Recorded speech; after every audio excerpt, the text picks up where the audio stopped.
रमेश कुमार, लाला जगदीश प्रसाद सरस्वती विद्या मंदिर inter college Jansath road Muzaffarnagar से सामाजिक विज्ञान के आचार्य। आज हम आपको कक्षा 9 का पाठ 2 यूरोप में समाजवाद एवं रूस की क्रांति का अध्ययन करेंगे। जैसा कि हम जानते हैं कि यूरोप एक महाद्वीप है, लेकिन कुछ बच्चे जानते हैं कि देश तो बहुत सारे हैं पर महाद्वीप में उसमें क्या अंतर है। तो इस यूरोप के बारे में हम पहले जानेंगे कि यूरोप एक ऐसा महाद्वीप है जिसमें अनेक देश सम्मिलित हैं। जैसे उसके कुछ मुख्य देश हैं, ये हम यूरोप का मानचित्र देख रहे हैं। इसमें जैसे इंग्लैंड, आपका France, Spain, Germany, Poland, Austria, Switzerland, रूस आदि आता है। बहुत सारे देश इसमें सम्मिलित हैं। उन देशों का एक जो संगठन है उसे हमने महाद्वीप कहा है। इसमें रूस जो है वो एक ऐसा देश है जिसके विषय में हम थोड़ा और जानेंगे कि रूस क्षेत्रफल की दृष्टि से विश्व का सबसे बड़ा देश है। और इसे देखेंगे कि ये जो हम पीला कलर में देख रहे हैं ये यूरोप के अंदर आता है, तथा जो शेष है वो एशिया में आता है। अर्थात रूस एक ऐसा देश है जो यूरोप में भी आता है और एशिया में भी आता है। इस प्रकार से जो यूरोप में समाजवाद का प्रारंभ हुआ उसके पीछे जो हमने अध्ययन किया वो उससे पहले पूरी की घटना थी, वह थी फ्रांसीसी क्रांति। फ्रांसीसी क्रांति ने यूरोप में सामाजिक परिवर्तन का युग प्रारंभ किया और यूरोप में जो समाज था वह इस चीज़ को स्वीकार करने लगा कि जो पुरातन व्यवस्था चली आ रही है उसमें परिवर्तन आवश्यक है। लेकिन यूरोप की जो समस्त जनता थी वो एक समान विचार नहीं रखती थी। यूरोप की जो समाज था उसे हमने यहाँ पर 3 प्रकार के भागों में बांटा है। पहला है उदारवादी समूह, अर्थात यूरोप की जो जनता थी वह एक समूह ऐसा था जो सभी धर्मों को बराबर स्थान देना चाहती थी और सब समान सम्मान चाहती थी, क्योंकि यूरोप में यह व्यवस्था चली आ रही थी कि किसी एक धर्म को विशेष दर्जा प्राप्त था और अन्य धर्मों को उन्हें जो है विशेष सुविधाएं प्राप्त नहीं थी, वो अलग समझे जाते थे।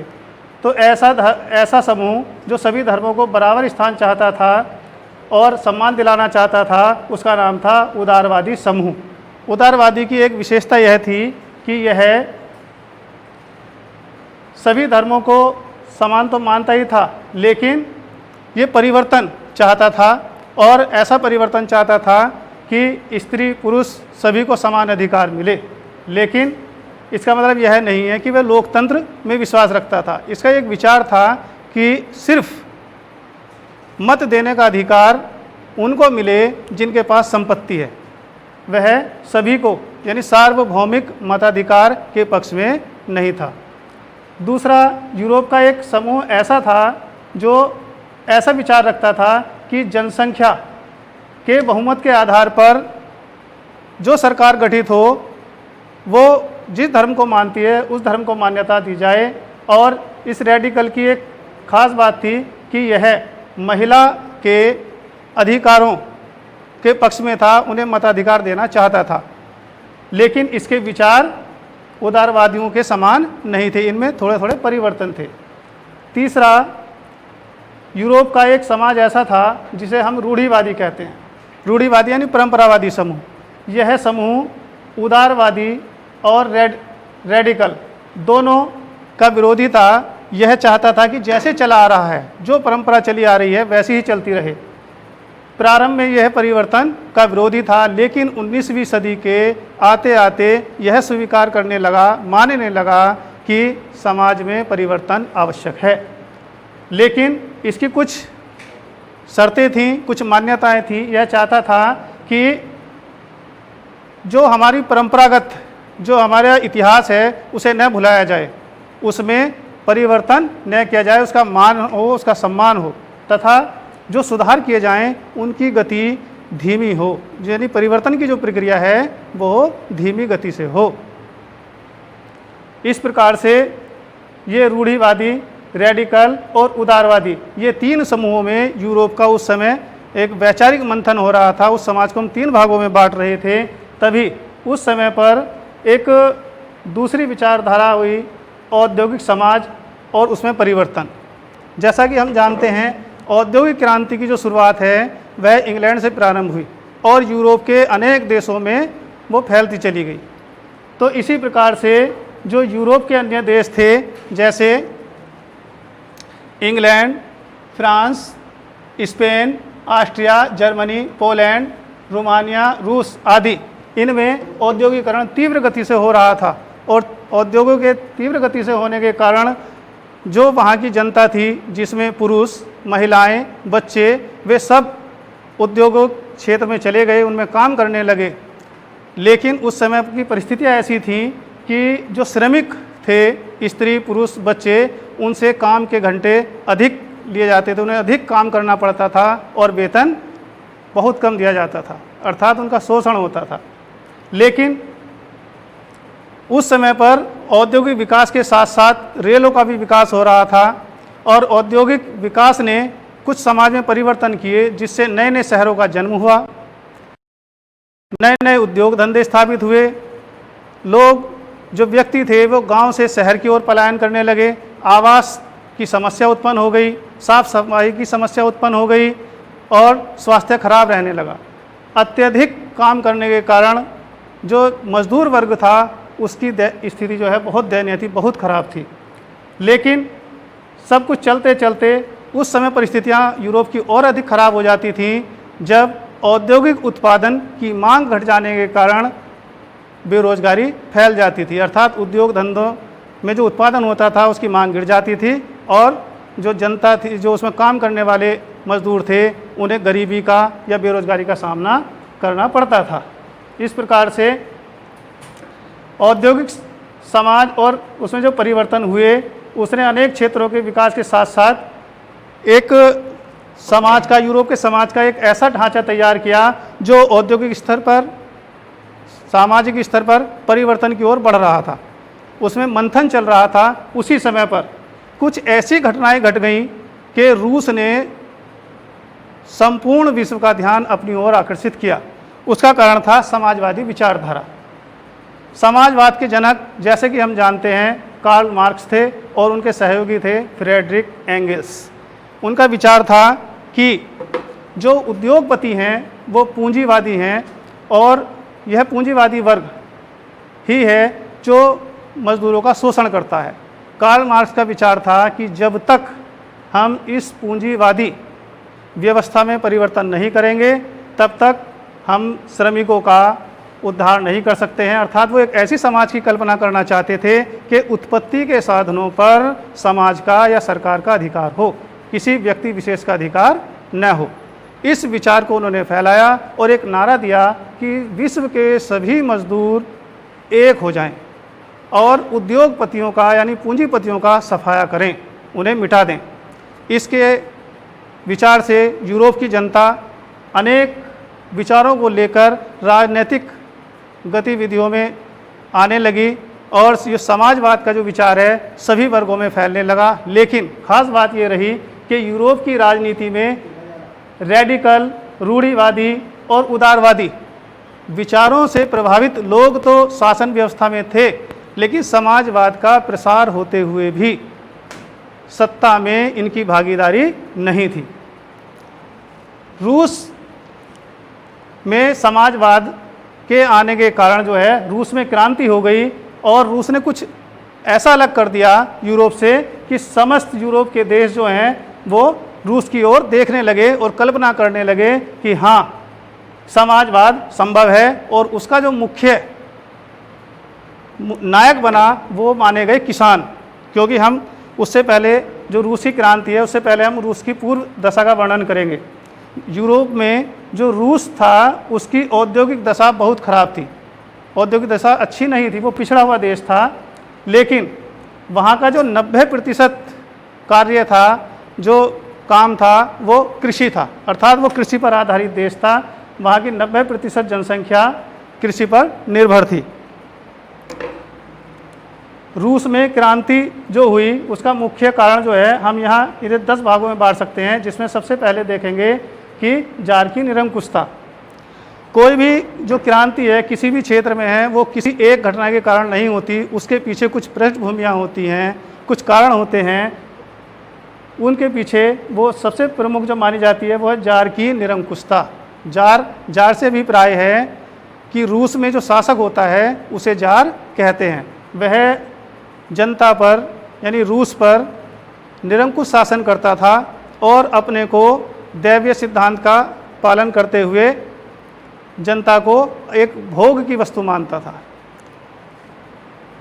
रूस का जार जो है शासक वो निरंकुश था, वह किसी के नियंत्रण में नहीं था, वह भोग विलास में डूबा रहता था। उसकी पत्नी जो जयरीना थी वह एक साधु के प्रभाव में थी और साधु जो चाहता था वह अब जयरीना से कहता था और जयरीना अपने पति से कह करके वो परिवर्तन कर देती थी। अर्थात जो राजशाही खर्चे थे, जो खर्च थे वे रूस के बढ़ रहे थे, राजकोष खत्म हो रहा था और रूस का जो जार था, जो शासक था, वो भोग विलास में डूबा हुआ था।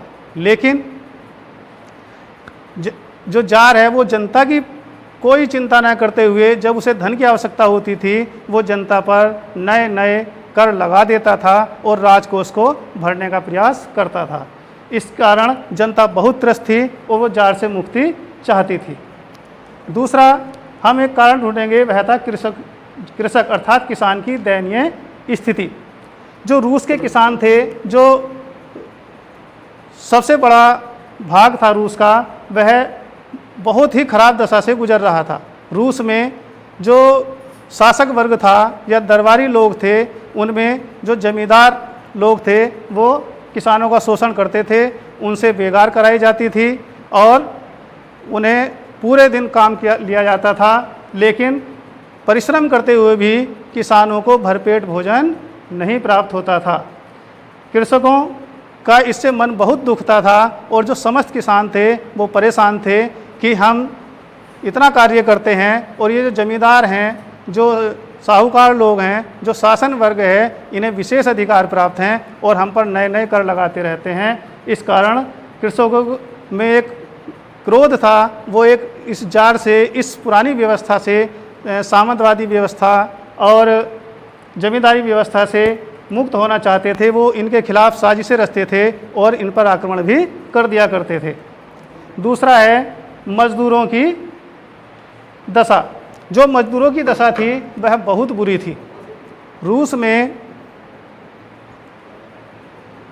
जो मजदूर वर्ग था उसे शिफ्ट में कार्य करना पड़ता था। मुश्किल से वह 2 या 4 घंटे अधिकतम सो पाते थे, जिसके कारण उनका स्वास्थ्य बहुत खराब होता जा रहा था। जो मजदूर वर्ग थे उन्हें बेरोजगारी का समस्या का सामना करना पड़ता था।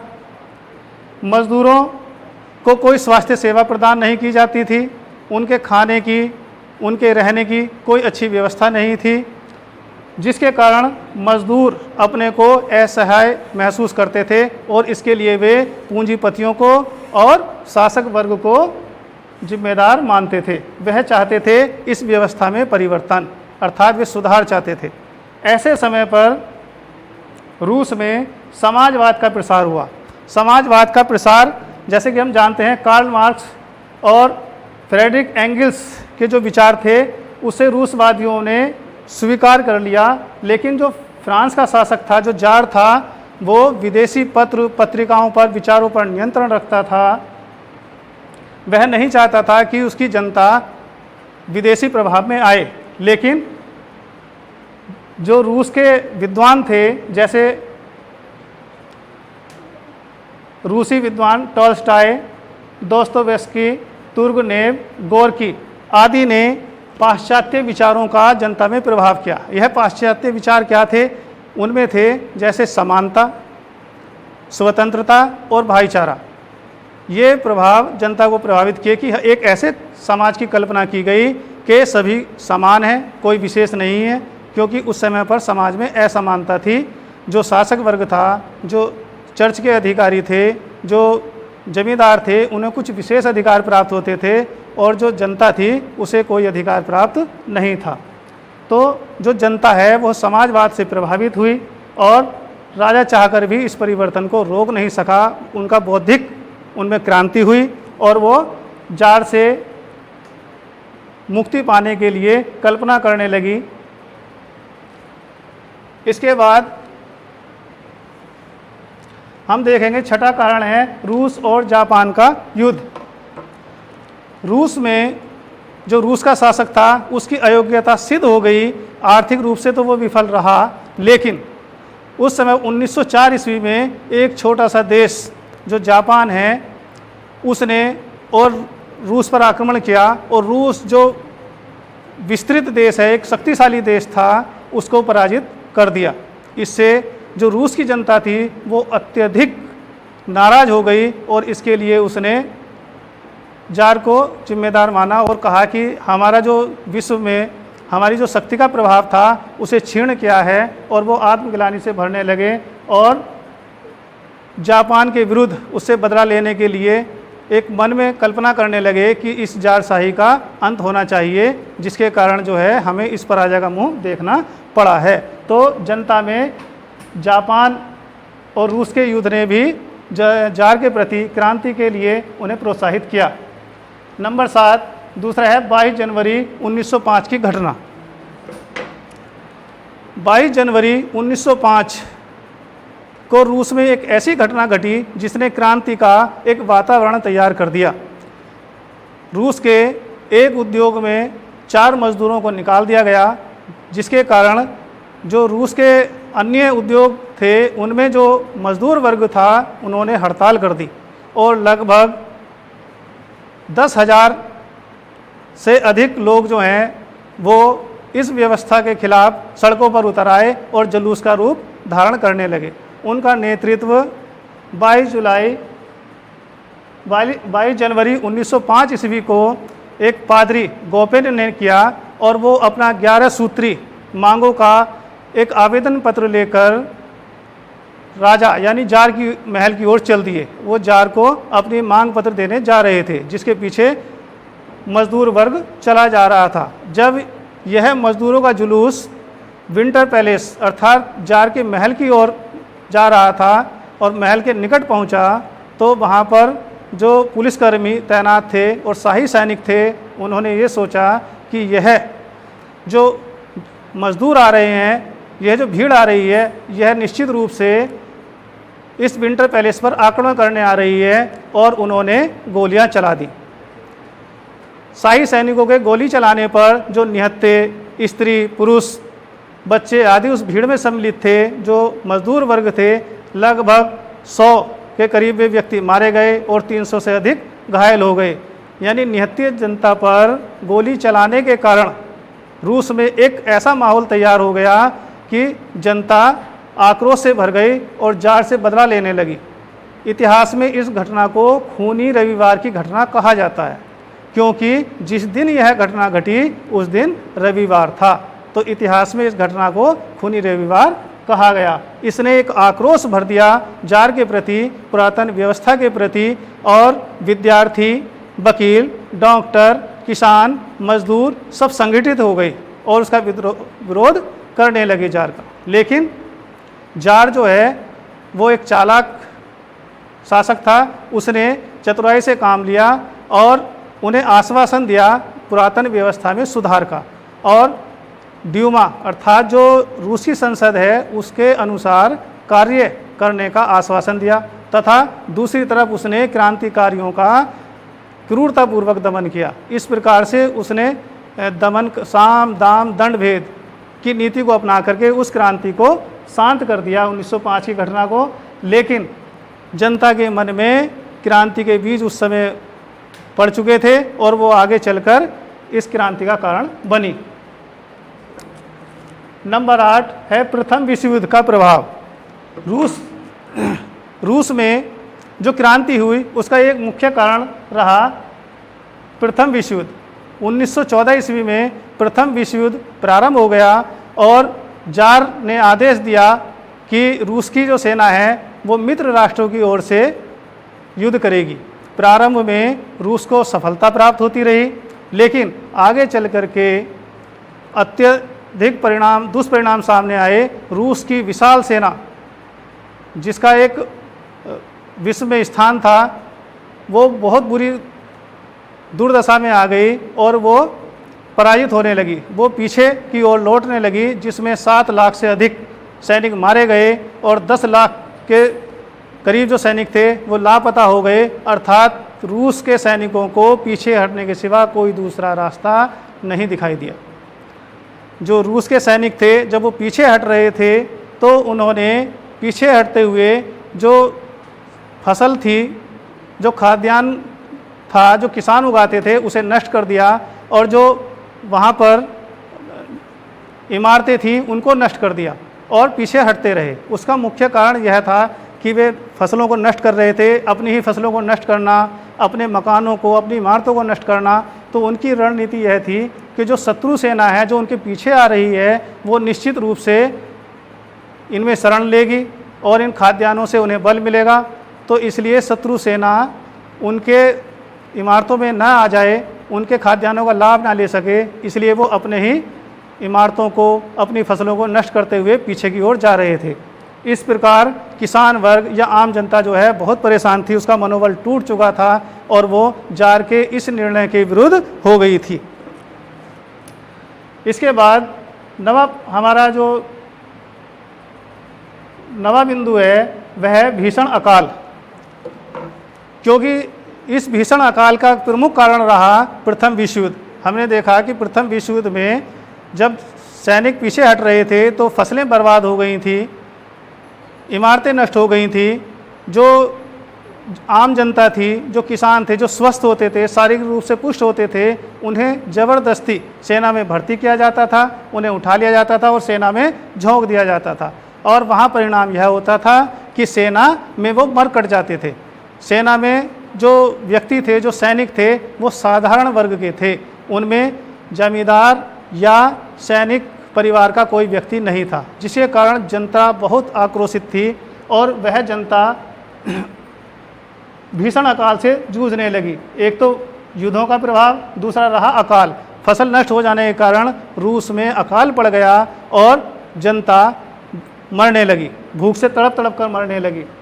इसके पश्चात हमारा 10वां बिंदु है 7 मार्च 1917 की घटना।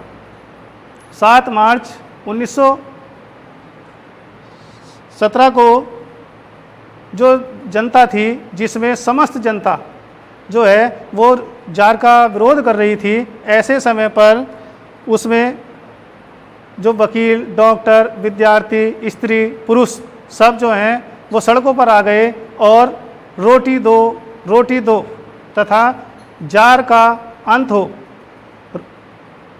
रूस का विश्व युद्ध से अलग हो, अर्थात रूस जो युद्ध में संलग्न है उस युद्ध को बंद किया जाए। इस तरह से उनके 3 नारे थे कि रोटी दो, युद्ध का अंत हो और जारशाही का अंत हो। इस नारों के साथ रूस में एक ऐसा वातावरण बन गया कि जनता जगह जगह ये नारे लगाने लगी। जो जार था उसने इन क्रांतिकारियों को रोकने के लिए सैनिकों को बुलाया और उन्हें गोली चलाने का आदेश दिया। सैनिक टुकड़ियां सड़कों पर आ गईं, लेकिन वो भूखी विलखती जनता पर गोली नहीं चला सकी, क्योंकि वे भी उन्हीं परिवारों के सदस्य थे। अतः सैनिक भी क्रांतिकारियों से जा मिले।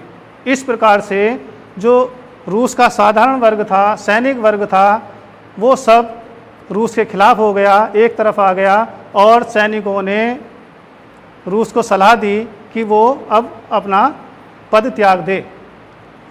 जो जार है वो नाराज हो गया और उसने ड्यूमा अर्थात जो रूस की संसद थी उसे भी भंग कर दिया।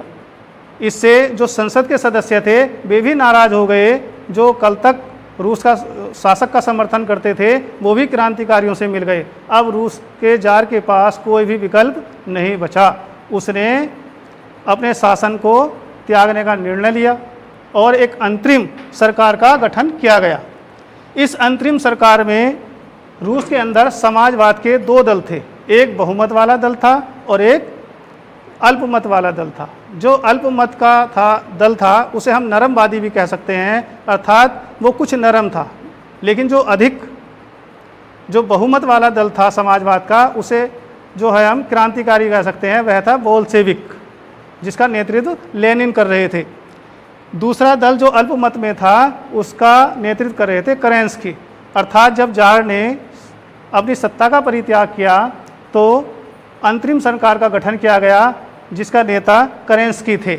लेकिन केरेंस्की के अंतरिम सरकार के गठन कर लेने के पश्चात भी जो रूस की समस्याएं थीं, जो जनता चाहती थी, वो हल नहीं की गई, वो ज्यों की त्यों बनी रहीं। ऐसे में जो बहुमत अर्थात लेनिन वाला दल था वो आक्रोशित हो गया और रूस के अंदर एक गृह युद्ध के हालात बन गए। जो बोल्शेविक दल था और मेंशेविक दल था वो आपस में ही लड़ने लगे। लेनिन ने नारा दिया कि अधिकार जो है वो मांगने से नहीं मिलेगा। उसका विश्वास था कि सत्ता की जो प्राप्ति है वो बंदूक की नोक से निकलती है, अर्थात अगर हमें अपने अधिकार प्राप्त करने हैं तो हमें बंदूकों को उठाना पड़ेगा और अपने अधिकार के लिए यदि हमें दूसरे को मारना पड़ता है तो हमें मार देना चाहिए। इस निर्णय से जो बोल्शेविक दल था वो और अत्यधिक आक्रोशित हुआ और लेनिन के आदेश अनुसार जो शासन का मुख्य वर्ग था, जो दफ्तर थे, जो प्रशासन की वो थी, उन पर कब्जा कर लिया बोल्शेविक दल ने। और इस प्रकार से 7 नवंबर 1917 ईस्वी को बोल्शेविक दल के नेता लेनिन ने समाजवाद की स्थापना करते हुए रूस में जो चली आ रही जारशाही थी उसका अंत कर दिया और सुधारवादी जो आंदोलन था उसे प्रारंभ किया। और इस तरह से पूरे विश्व में समाजवादी सरकार का गठन रूस में सर्वप्रथम हुआ और इसे आगे चल करके लेनिन ने साम्यवादी नाम दिया।